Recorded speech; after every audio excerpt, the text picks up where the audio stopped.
Declarațiile pe care le fac Donald Trump și o parte a membrilor administrației sale provoacă confuzii în rândul partenerilor Statelor Unite.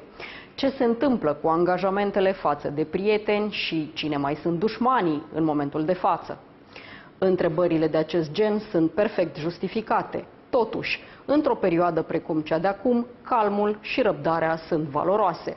Europa are nevoie de un plan și de unitate, iar Marea Britanie își reia rolul de a păstra legătura transatlantică, de data aceasta alături de Uniunea Europeană.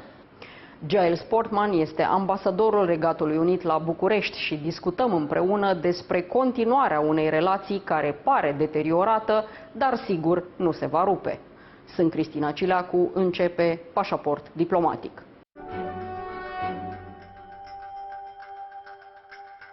Giles Portman, British Ambassador in Bucharest, welcome again to Diplomatic Passport. Thank you very much. Keep calm and carry on. That's the typical British motto, and seems to be quite useful these days when we see that the world is in turmoil.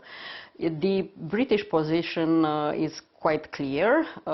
We stand by Ukraine and we stand with Europe. Can Europe remain united in these times? What's the British view right now? Because we never know what's going to happen in a few days.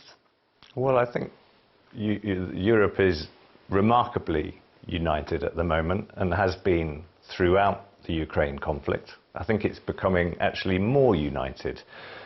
More European countries have joined the NATO alliance, so that means we're more united. The UK wants to have an ambitious reset with the European Union this year, so we're more united. We're spending more on defence. We're cooperating more in our defence capabilities and industries. So I think we're clearly more united and will become even more united. Britain seems to be among the favourites of Donald Trump, while the European Union is lower in that top. How do you think this relationship with European Union, with UK, will evolve while Donald Trump will be at the White House? Because let's admit, the link with the United States is important. United States is important. The link with the United States is hugely important for the UK and for the whole of Europe. We have a particularly strong relationship with the United States. Keir Starmer was the first European leader to talk to Donald Trump. He's looking forward to working with President Trump.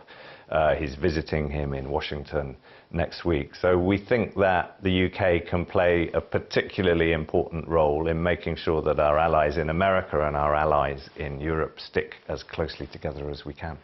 Your Prime Minister will actually travel to Washington with Emmanuel Macron, because seems to be a meeting that both of them were summoned to. How do you think these talks will evolve? I mean, what the European leaders, both Macron and Starmer, will show to Donald Trump? Yeah, I don't know the exact arrangements for next week. As I understand it, President Trump asked to speak to Prime Minister Starmer and invited him to Washington next week. So I think that's a really good sign of the strength of the bilateral relationship. Of course, the relationship with France is hugely important as well.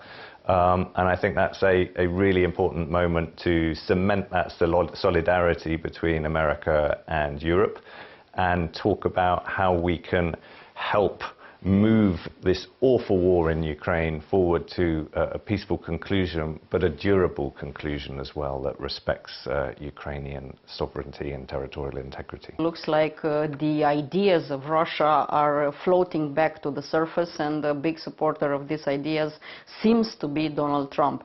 Do you feel is like this, or do you think it's just a diplomatic way of addressing things? Well, first of all, I think it's really important to recognize the incredible support that the United States has given to Ukraine over the last 3 years, and the strong level of bipartisan support in America for that, but of course also the support that America has given to the European continent for decades.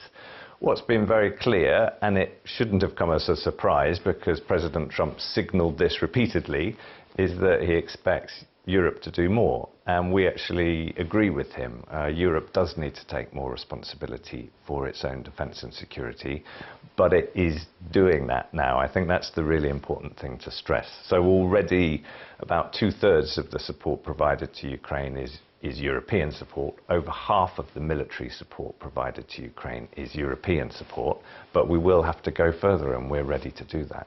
Donald Trump recently called Volodymyr Zelensky a dictator that was not elected by its people, which is a false declaration.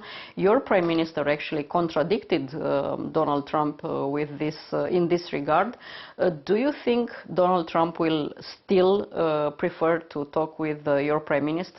Usually Donald Trump doesn't like to be contradicted. Our transatlantic relationship is extremely strong, and it enables us to reach different conclusions sometimes. And our position is absolutely clear that we have full respect for President Zelensky. He was democratically elected. And as Prime Minister Starmer said, it's completely understandable in a period of war and martial law, when your country is under existential threat, that you have to suspend elections, just as Britain did under Winston Churchill in World War II. Russia has new ideas again, old ideas brought back to light. In Riyadh, it looks like they ask the American counterparts to remove the American troops from eastern flank. Do you think something like that is possible? So I think that's a repeated request from Russia, which is repeatedly rejected by America and has been again. I think America has made it clear that while it expects Europe to take more responsibility for its defence and security, its commitment to NATO remains. So no, the alliance has expanded, and the alliance is the foundation of European security and defence and transatlantic security and defence. So I think the rejection of that request in Riyadh was expected and correct. But how should regular citizens look to all this? Because it looks so chaotic that everyone is panicking. What is your recommendation? How to look to all this mess? Because it looks like a big mess. Well, as you said, keep calm and carry on. We have to take more responsibility for our security and defence. So non-US NATO allies have increased their defence spending by 20% over the last year. So we're doing that, and we'll have to do more of that.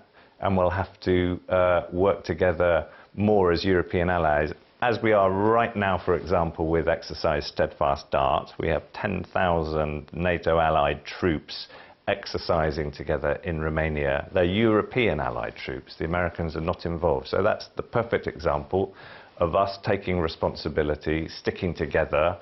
That's the right way to do it, and we need to do more of that. Starmer must go. He is a national embarrassment. I'm quoting now some statements made by Elon Musk, which is a big supporter of anarchy in Europe, and that was, of course, references to your Prime Minister. Do you think that his opinion, Elon Musk's opinion, will matter in Starmer-Trump relationship, because he seems to be quite influential over the American president? I don't know. The honest answer to that is simply that leaders of countries talk to leaders of countries. So what matters most to us is the relationship between the British Prime Minister and the American President.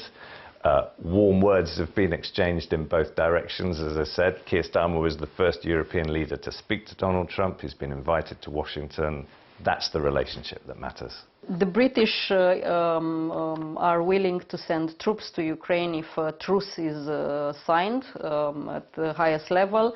How will this happen? I mean, it is going to be for a longer term. What are the plans in this regard? Well, we shouldn't get ahead of ourselves. The negotiations haven't properly started yet. There has been a pre-discussion in Riyadh, but Secretary of State Rubio was very clear that if proper negotiations start, of course, European countries, and most importantly of all, Ukraine, need to be at the table. So we're not in that position of detail at all yet. What we have been absolutely clear about is that any peace that is negotiated, and we all want one as soon as possible, has to be a durable peace, and therefore it needs cast iron security guarantees to make sure that Russia's illegal and barbaric invasion can never happen again. So what that will mean in practice needs to be worked out. What Keir Starmer has said is that he is in principle ready to consider committing British troops to protect Ukraine from being invaded again. But what we must make sure most of all is that a peace deal is a durable one and is a strong one, because unfortunately President Putin has a track record of exploiting and disrespecting weak peace deals. And the territories that are now occupied by Russia, if a truce will be signed anytime soon, let's assume, will these territories at some point be renegotiated on a diplomatic way for Ukraine? Will they remain to Russia? How shall we pursue forward with that? Because Ukrainians want their country to be complete, and they are only right to be so. And that is absolutely why it's essential that Ukraine is at the table, and there can't be a negotiation on ending a war in Ukraine without Ukraine. We're committed to the sovereignty and territorial integrity of Ukraine. So should Russia be, but has disrespected it. The detail of that is absolutely for Ukraine to decide.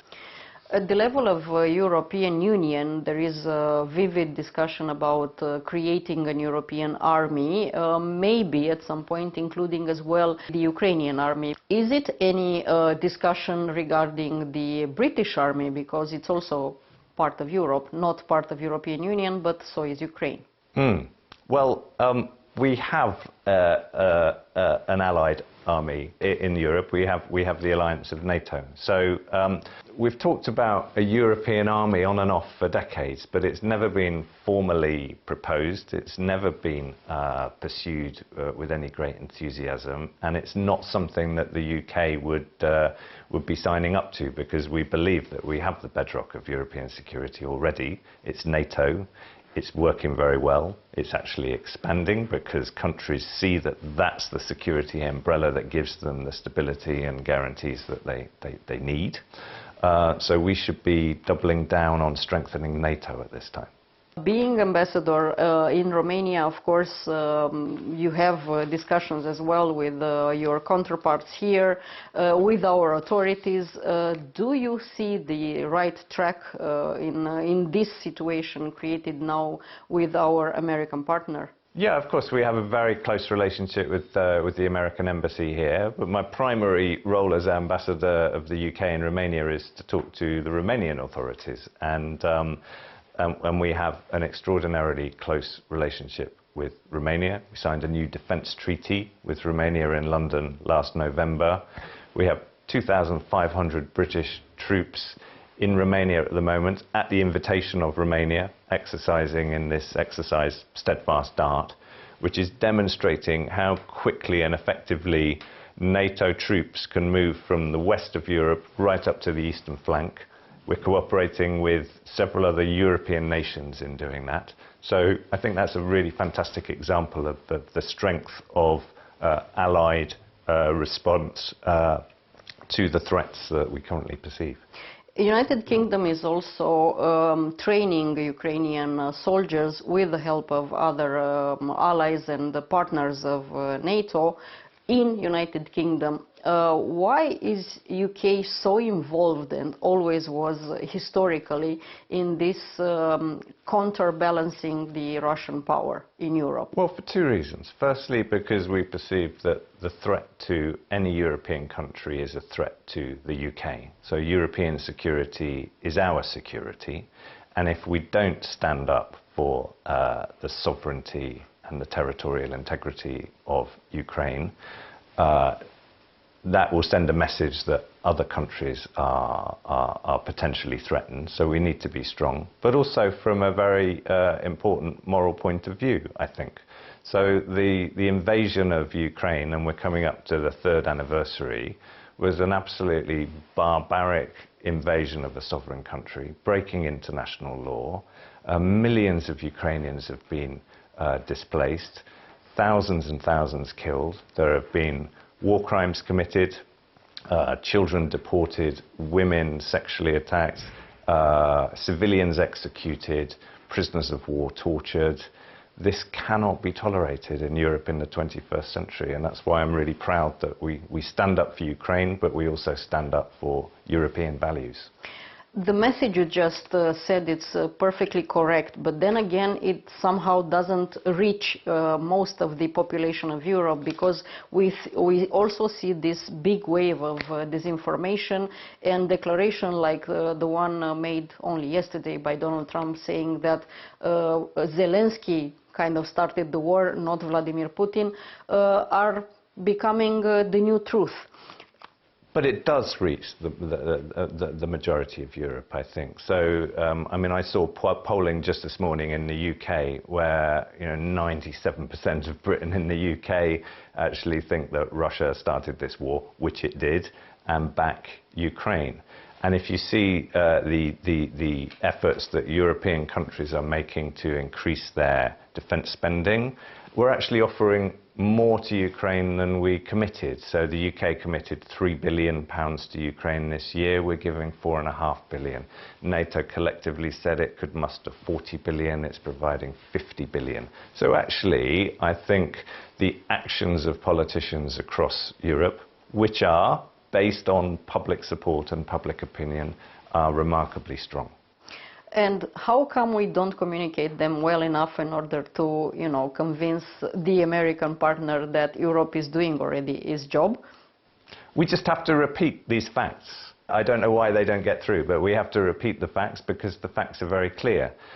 So again, I say that the American contribution over the last 3 years has been remarkable and incredibly impressive.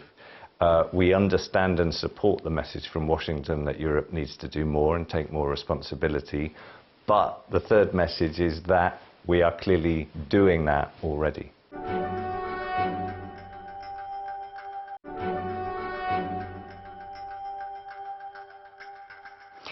You already said that UK will have this, let's say, job to link European Union with the American partners.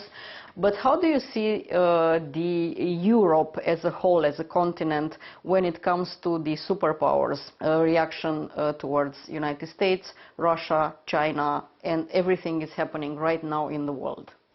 Well, I think actually there's a remarkable degree of consensus across Europe about geopolitics and about security and defence threats at the moment. That's the main reason why Keir Starmer has said that we need to reset the relationship with the EU this year. Actually, since Brexit, 3 years of war in Ukraine have, I think, shown British people, but also partners across Europe, how much we have in common in terms of our interests and the need to defend our values and our democracies. And so I think that defence and security partnership that we want to negotiate with Europe this year is extremely important and ripe for achieving. But we also want to reset the relationship with Europe more broadly in terms of economic growth and in terms of the safety of our citizens.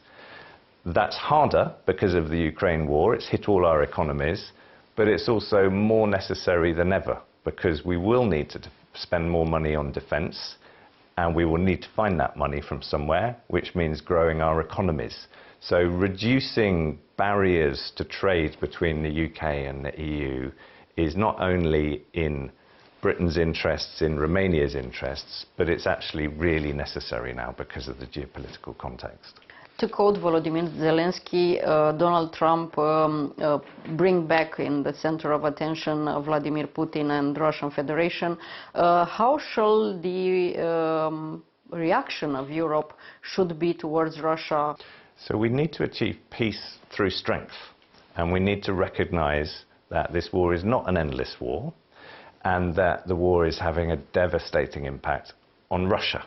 So about 840,000 Russian casualties in this war so far is absolutely incredible. About a third of Russian spending goes on the war at a time when Russian oil revenues have dropped by about a third. Prices are such that many Russians can't even afford butter. So this is having a devastating impact on Russia.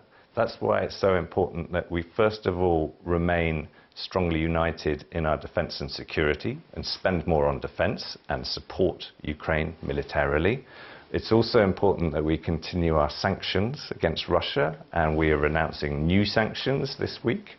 And it's also important that we pursue the evidence that needs to be gathered for what have been widespread and appalling Russian war crimes. So the military, the economic, and the legal routes need to be pursued strongly. And can Europe ever be trusting Russia? Well, not at the moment, no. And that's the point. That's why, in our understandable desire to achieve a peace as quickly as possible, we need to make sure it's a strong and durable peace backed up by security guarantees, because history tells us that Putin negotiates but doesn't compromise and exploits weak peace deals, and we can never let that happen again. Ambassador, thank you so much for this interview.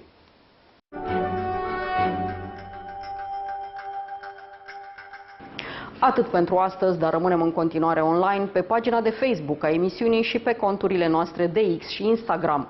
Revenim cu subiecte noi din lumea diplomației și a politicii externe, vinerea viitoare de la 11:30 și reluare sâmbătă după miezul nopții. La revedere!